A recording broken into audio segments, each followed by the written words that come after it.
Yeah, I'd be remiss not to say something about Toby Keith to start this thing with, because what he meant to me and what he meant to our baseball program is very important. The stories I could tell, him loving the Dodgers and him calling me after a game and talking for an hour about the game itself. He was a big mentor of mine. He's one of the reasons that I'm the head coach at the University of Oklahoma, and I'm going to miss him. Our baseball team's going to miss him. The University of Oklahoma is going to miss him, and the state of Oklahoma is going to miss him. So I'd be remiss not to start to talk about Toby Keith, because that's how important he was to me. I get kind of emotional talking about it because, you know, he was that kind of person. So what I said yesterday and on the Twitter deal, he never thought of himself before he thought of others. It was really big. I mean, he breathed life all the time, and you could talk to him about just about everything in baseball or life itself. And so he's going to be missed. All right. Talk a little bit about our team. Through the fall, we got a lot of new guys, a nucleus of our whole outfield that's back. Up the middle of our field is back, except for our shortstop.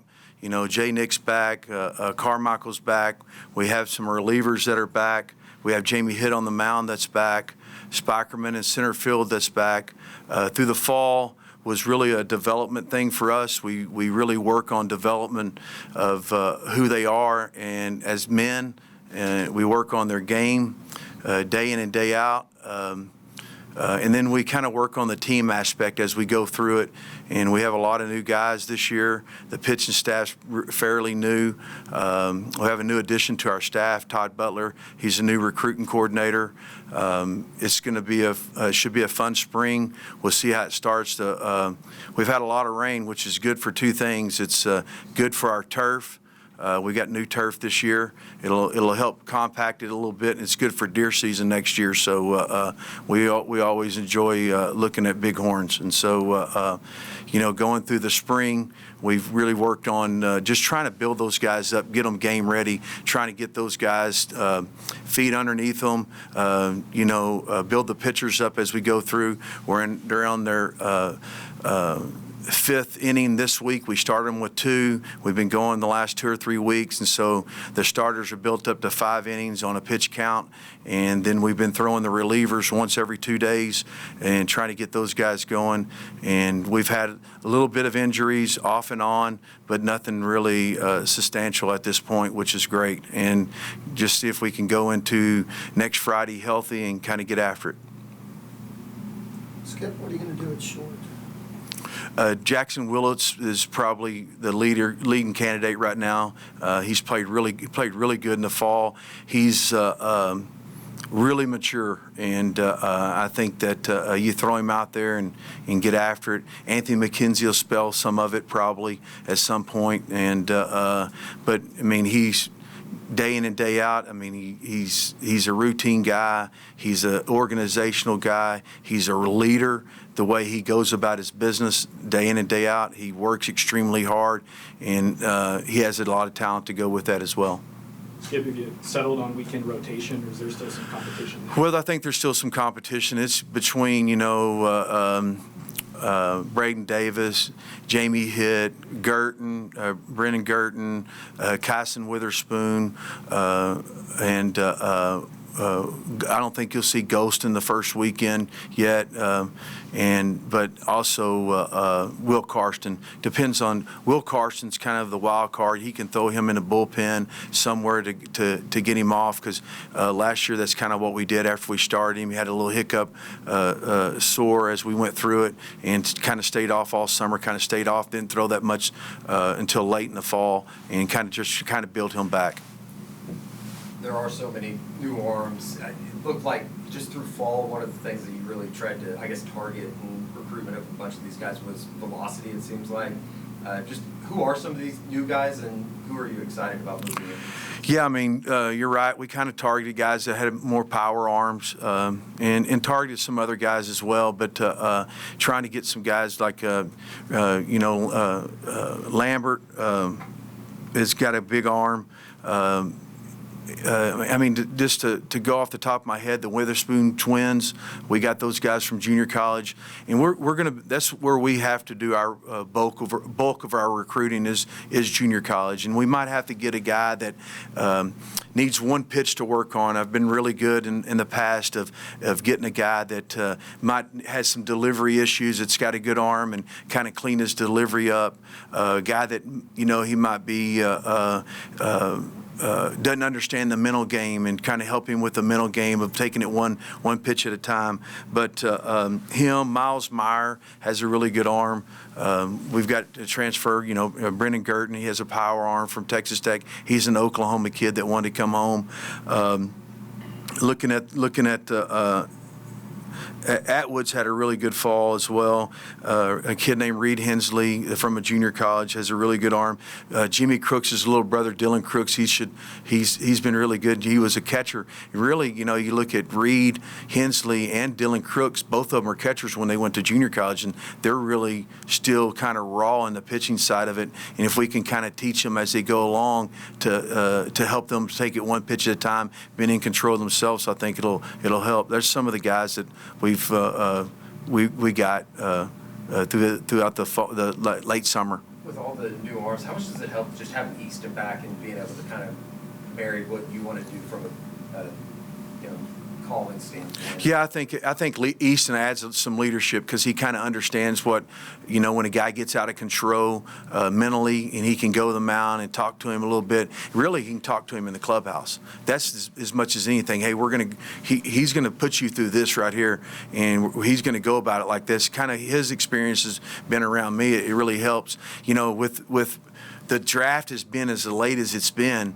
It's kind of funny. You look at it. It's July the 15th, and all of a sudden those guys are on campus August the 15th, and school starts. And so you got a month. If you lose so many guys, like we lost 12 guys 2 years ago, and then you lose some key components going into, you got a month to try to figure out who you're going to get and if they can start or not. And so you got to really try to navigate that. And I think, Coach Overcash did a great job when he was here, and Coach Butler will do a great job. He's really good at navigating that. So I think the things that we've got to continue is to understand is we've got to work really hard in the fall, identifying all these guys that we're going after and going into it to try to fill those voids that we might lose in the draft.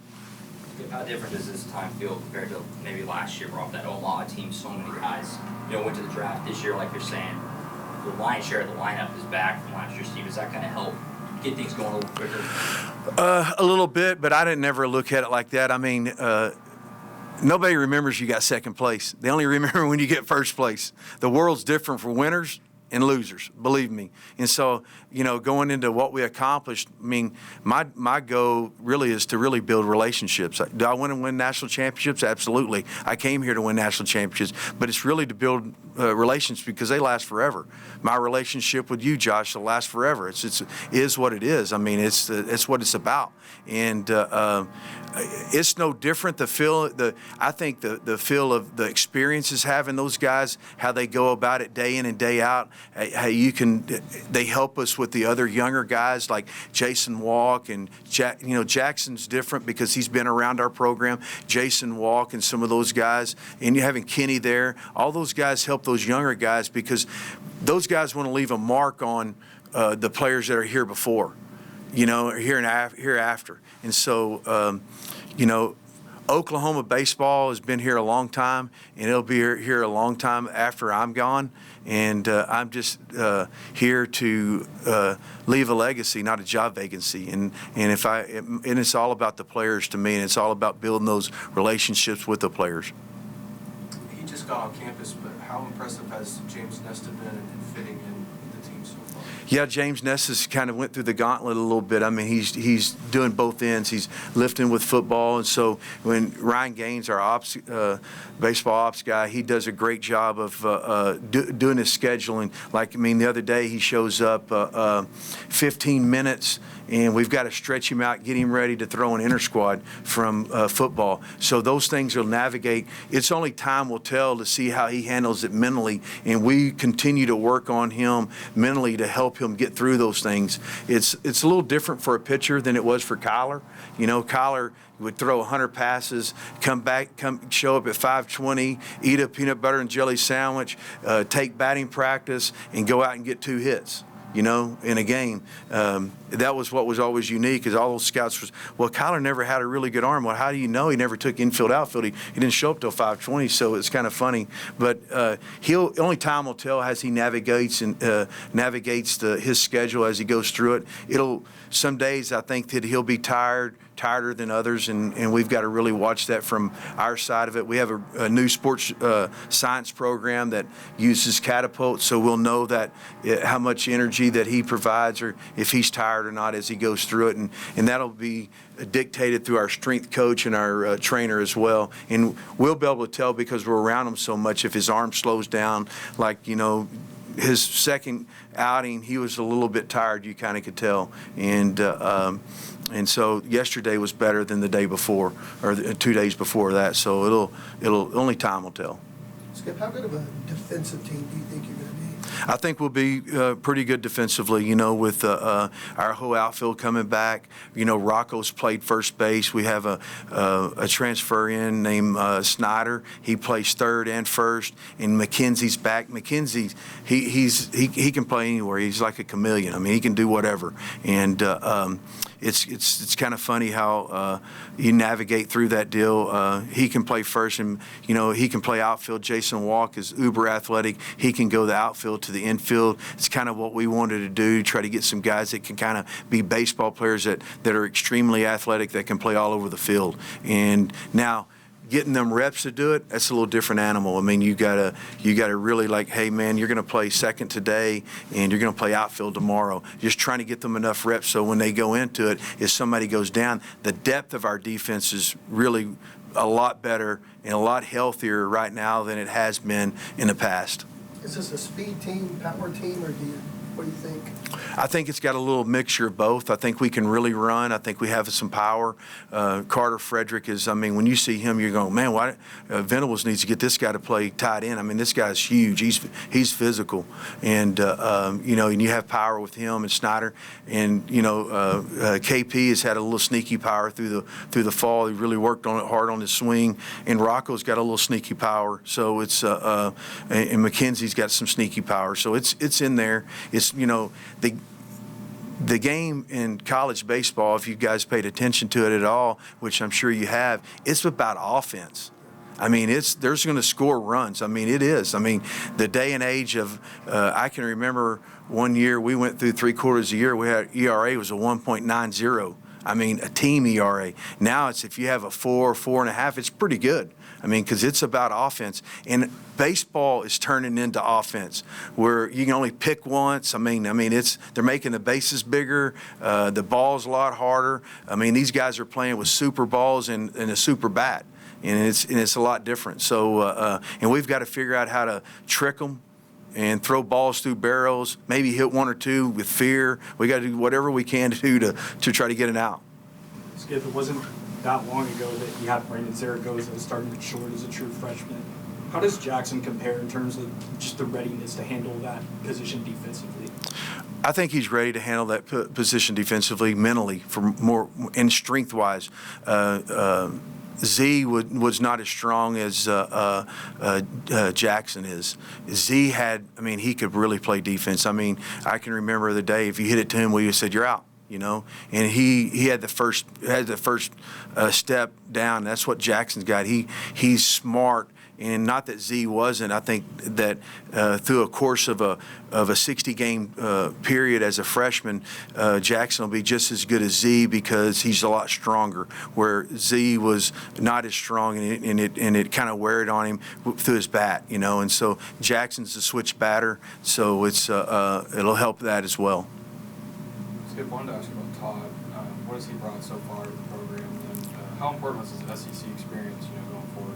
You know, I'm glad you asked that question, because he's very good at what he does. But as a head coach, I want to surround myself with other coaches, not including the strength coach, also Ryan Gaines. That those guys, they talk about going to Omaha. That's the guys I want to be around. I want to be around guys that talk about going to Omaha and playing for a national championship. And he's like that. I mean, he's played in Omaha. He's coached in Omaha. He's built teams that went to Omaha, and that's a great thing. And he talks about Omaha, and I think that's what I want to be around. And he's done a great job. He adds some spirit. He adds some knowledge. He's older. He played at the University of Oklahoma. He understands the value of being a Sooner, and I think those things are vital to our program. Skip, I know that your focus is obviously on the season in front of you, but it's natural for, I think, media and fans to think of the challenge of the SEC coming in the next year.